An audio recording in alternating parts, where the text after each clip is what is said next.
Morning students, welcome in the class 8। जैसे कि आप देख पा रहे हैं, आज हम लोग शुरू कर रहे हैं हमारा विषय इतिहास। और इतिहास में हमने जो भाग शुरू किया हुआ है स्टूडेंट्स, वो है हमारा सविनय अवज्ञा आंदोलन, जिसमें हमने पिछले वीडियो में दांडी यात्रा, पेशावर का सत्याग्रह, जिसमें सरहदी गांधी के नाम से खुदा ए खिदमतगार नामक जो खां अब्दुल गफ्फार खां हैं, संगठन की जिन्होंने स्थापना की हुई थी, उनके बारे में हमने चर्चा की। उसके बाद सोलापुर सत्याग्रह में जो श्रमिक अग्रसर थे, मिल श्रमिक जो अग्रसर थे, उनमें से आंदोलन में ऐसे 4 क्रांतिकारियों को फांसी की सज़ा सुनाई गई, है ना। और जैसे मैंने बोला था कि भगत सिंह, राजगुरु और सुखदेव और राजगुरु, ये जो 3 शहीद थे, उन्हीं के बारे में अभी तक हमें फांसी हुई है, यही जानकारी पता है। ये भी हम लोग आगे पाठों में देखने वाले हैं। परंतु इसके बाद जो भाग आने वाला है वो है बेटा धरसाना सत्याग्रह। अब धरसाना सत्याग्रह के नाम से जब भी आपके दिमाग में कोई बात आए तो सबसे पहले जो महान कार्यकर्ता थी हमारी सरोजिनी नायडू, उनके बारे में ज़रूर आपके मन में कुछ भावनाएं उत्पन्न होनी बहुत ज़रूरी है बेटा, क्योंकि सत्याग्रहियों में से सरोजिनी नायडू ये बहुत बड़ी सत्याग्रही थी।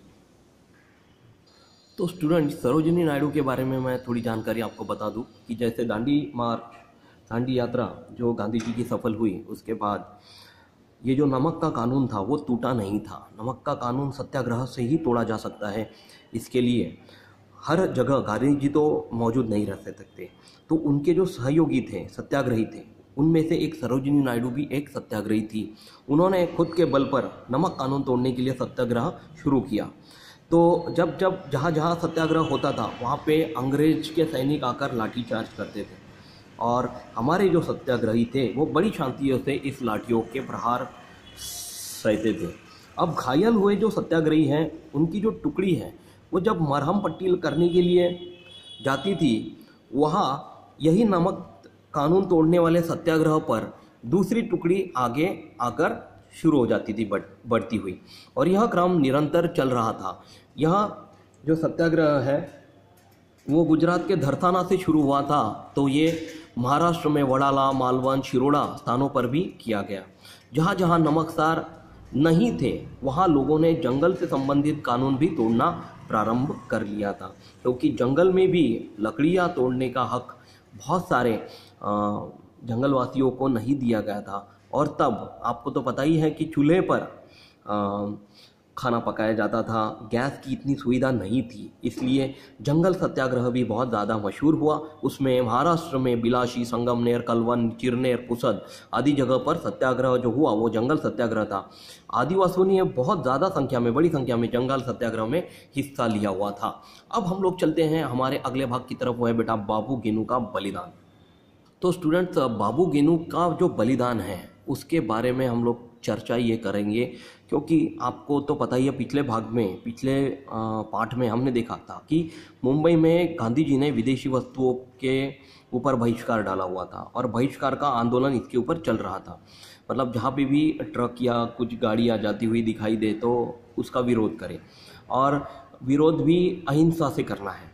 तो विदेशी वस्तुओं की जैसे ढुलाई करने वाले वाहनों को आंदोलनकारी रोक रहे थे। उनमें से मुंबई की मिल में काम करने वाले एक शख्स थे, एक इंसान थे, उनका नाम था बेटा बाबू गेनू सईद।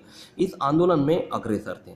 एक ट्रक विदेशी वस्तुओं को पुलिस बंदोबस्त में ले जा रहा था, है ना। बाबू गेनू उस ट्रक के आगे आ गए और ट्रक को रोकने के लिए वे सड़क पर लेट गए, परंतु पुलिस ने उन्हें चेतावनी दी कि आप यहाँ से हट जाइए, ट्रक आपको कुचल कर जा सकता है।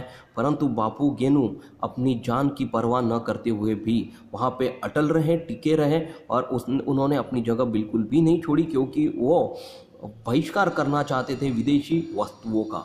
और यही आंदोलन में वो अग्रसर होने के कारण वे अपने स्थान से नहीं हिले, और अंत में ट्रक उनके शरीर को कुचलकर आगे बढ़ गया। इस घटना में बाबू गेनू का तो प्राण चला गया, उन्होंने अपना बलिदान दे दिया, परंतु यह बाबू गेनू का बलिदान राष्ट्रीय आंदोलन के लिए बहुत ज़्यादा प्रेरणादायी रहा।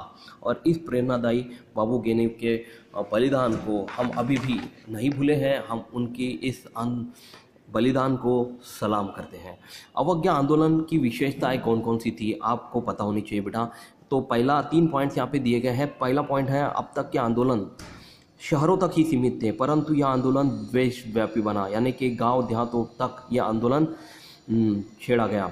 इसमें महिलाओं का बहुत बड़ा सहभाग देखा गया, जिसमें कस्तूरबा गांधी, कमला देवी चट्टोपाध्याय, अवंतिकाबाई गोखले, लीलावती मुंशी, हंसाबेन मेहता, इन जैसे बहुत बड़ी सत्याग्रहियों ने इसका नेतृत्व किया था। और तीसरा यह पॉइंट था कि बेटा कि यह आंदोलन पूर्णतः अहिंसक पद्धति से चलाया जाए, इसलिए अंग्रेज सरकार से जबरदस्ती का अवलंब करने पर भी जनता ने निश्चित्र होकर इसका प्रतिकार किया और भारतीय जनता निर्भय बनी, है ना। मतलब इनको कोई चीज़ का भय ही नहीं रहा। तो ये थी बेटा अवज्ञा आंदोलन की कुछ बहुत अच्छी विशेषताएं। अब इसके बाद जो भाग आ रहा है वो है हमारा गोलमेज परिषद। ये गोलमेज परिषद भी बहुत ही ज़्यादा सुर्खियों में रहा। ये क्या है गोलमेज परिषद? बहुत ज़्यादा महत्वपूर्ण ऐसे गोलमेज परिषद के बारे में हम लोग चर्चा करते हैं। तो जैसे स्टूडेंट्स, अभी थोड़ी देर पहले हमने देखा कि ये जो गोलमेज परिषद है ये बहुत ज़्यादा चर्चा में रहा। क्यों चर्चा में रहा इसके बारे में मैं आपको बताना चाहता हूँ कि जब सविनय अवज्ञा आंदोलन चल रहा था भारत में, तो बहुत सारे संवैधानिक समस्याओं का विचार किया जाने लगा था। और यह विचार ब्रिटेन के प्रधानमंत्री जो थे रैमसे मैकडोनाल्ड ने भी किया हुआ था। और उनको ये डर था कि ये सविनय अवज्ञा आंदोलन यदि सफल हुआ तो हमें भारत देश छोड़कर जाना पड़ेगा और ये सबसे बड़ी ब्रिटेन की हार होती। इसके लिए उन्होंने लंदन में ही एक परिषद का आयोजन किया और लंदन में ये परिषद जो है वो गोलमेज परिषद के नाम से जानी गई।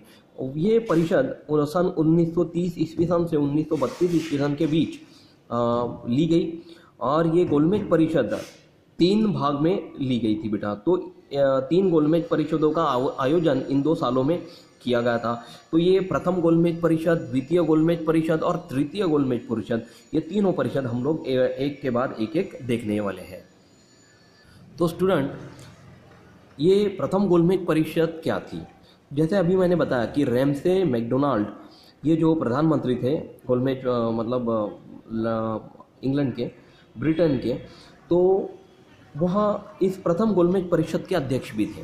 अब इस परिषद में भारत तथा इंग्लैंड के विविध प्रतिनिधि उपस्थित थे और ये चर्चा करने वाले थे कि हमारे भारत देश को किस तरह से, कौन से संविधान से चलाया जाए। अब उनमें डॉक्टर बाबा साहेब अम्बेडकर, सर तेज बहादुर सप्रू, बैरिस्टर जिन्ना आदि का समावेश था। परंतु इस परिषद में राष्ट्रीय कांग्रेस ने बिल्कुल भी भाग नहीं लिया था। अब इस परिषद में केंद्रीय स्तर पर उत्तरदायी शासन पद्धति, भारत में संघ राज्य की स्थापना जैसे अन्य विषयों के ऊपर विचार विमर्श हुआ और इस परिषद में विविध राष्ट्रीय दलों और रियासतों के प्रतिनिधि भी उपस्थित थे। तो इन सभी के चर्चा के अनुसार इस गोलमेज परिषद को सफलतापूर्वक कंप्लीट किया जाने वाला था। परंतु राष्ट्रीय कांग्रेस में इसमें भाग नहीं लेने की वजह से राष्ट्रीय कांग्रेस देश की प्रतिनिधिक संस्था भी थी और उनके बिना यह सहभाग गोलमेज परिषद में हुई चर्चा का विफलता दिखा रही थी, क्योंकि ये गोलमेज परिषद बिना राष्ट्रीय कांग्रेस के सदस्यों के सफल नहीं होने वाली थी। इसलिए फिर प्रथम गोलमेज परिषद के बाद ये तो सफल नहीं हुई, तो द्वितीय गोलमेज परिषद लेने के बारे में चर्चा की गई। अब द्वितीय गोलमेज परिषद यदि राष्ट्रीय कांग्रेस पक्ष के जो दल नेता थे, जिसमें हमारे गांधी जी सबसे प्रमुख नेता थे, उनके यदि समझौते से या उनके परमिशन से यह द्वितीय गोलमेज परिषद ली गई तो यह सफल हो सकती है। इसके अनुसार गांधी इरविन समझौता किया गया बेटा। अब ये गांधी इरविन समझौता जो कि द्वितीय गोलमेज परिषद के पहले हुआ, ये क्या था? तो गोलमेज परिषद के दूसरे चरण की चर्चा में राष्ट्रीय कांग्रेस सम्मिलित होगी, यह आशा ब्रिटेन के प्रधानमंत्री ने व्यक्त की। तो जो ब्रिटेन के प्रधानमंत्री थे उन्होंने आह्वान किया कि वाइसरॉय ने गांधी जी और अन्य नेताओं को कारावास से रिहा किया जाए, तो उनको वहां से रिहा कर दिया गया। राष्ट्रीय कांग्रेस मुक्त रूप से चर्चा कर सके, इसके लिए अनुकूल वातावरण की निर्मित भी होनी चाहिए थी। इसलिए गांधी जी और वाइसरॉय इरविन, इन दोनों के बीच में एक समझौता हुआ। वो समझौता यह था बेटा कि उनके इरविन वाइसरॉय के मुताबिक ब्रिटिश सरकार ने भारत के प्रस्तावित संविधान में जिस शासन पद्धति का स्वीकार किया हुआ है, मतलब जो शासन पद्धति या संसद का निर्माण अभी हमने किया हुआ है, उसे हमारे भारत देश की मान्यता होनी चाहिए, ऐसा उनका करार रखा गया था। इसी करार को बेटा महात्मा गांधी और वायसराय इरविन के बीच हुई समझौते को गांधी इरविन समझौता भी कहते हैं। तो ये मान्य करने का आश्वासन दिया गया, जो भी संविधान प्रस्तावित होगा ब्रिटेन सरकार द्वारा वो हमें मान्य करना होगा। तो परिणाम स्वरूप राष्ट्रीय कांग्रेस ने सविनय अवज्ञा आंदोलन का क्या कर दिया, स्थगिति दे दिया, मतलब उसको खत्म कर दिया सविनय अवज्ञा आंदोलन को। और द्वितीय गोलमेज परिषद की चर्चा में सहभागी होने के लिए सभी राष्ट्रीय कांग्रेस के नेतागण तैयार हो गए हैं, उन्होंने स्वीकार कर दिया। और फिर बाद में शुरू हुई हमारी द्वितीय गोलमेज परिषद। अब ये द्वितीय गोलमेज परिषद क्या थी, इसमें कौन से समझौते पारित हुए, उसको स्वीकार किया गया और कौन से समझौतों को नकार दिया गया, ये सभी अभी अपने हमको आपके आने वाले वीडियो में देखने को मिलेंगे। तब तक यहाँ जहाँ तक हमारा पोर्शन हुआ है वो सब आप लोग अच्छे से रीड करिए, लर्न करिए, याद रखिए और अगले वीडियो की वेट करिए। Thank you class, take care, bye.